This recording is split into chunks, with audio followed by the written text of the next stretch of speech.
स्थानिक स्वराज्य संस्थांच्या निवडणुकीमध्ये अनेक ठिकाणी कट्टर विरोधक एकत्र येत असल्याचं दिसतंय। साताऱ्याच्या कराडमध्ये शिवसेनेनं राष्ट्रवादी काँग्रेस शरदचंद्र पवार पक्षाची हातमिळवणी केलेली आहे। भाजपला रोखण्यासाठी हे दोन्ही पक्ष एकत्र आल्याचं बोललं जातंय। मात्र आम्ही कुणाच्या विरोधात नाही तर विकासासाठी एकत्र आल्याचं मंत्री शंभूराज देसाई यांनी म्हटलंय। मात्र भाजप विरोधातच सर्व एकत्र येत असल्याचं भाजपनं सांगितलंय।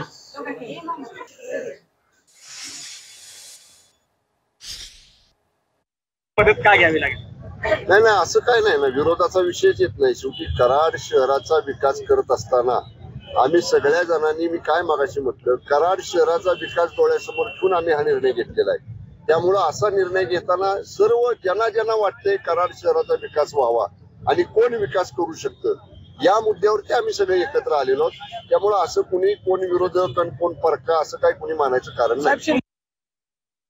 निवडणुकीमध्ये आम्ही विकासाच्या अजेंडावर ही निवडणूक लढवत आहोत आणि सगळे लोक भारतीय जनता पार्टीच्या विरोधात एक होण्याचा प्रयत्न करतात आहेत।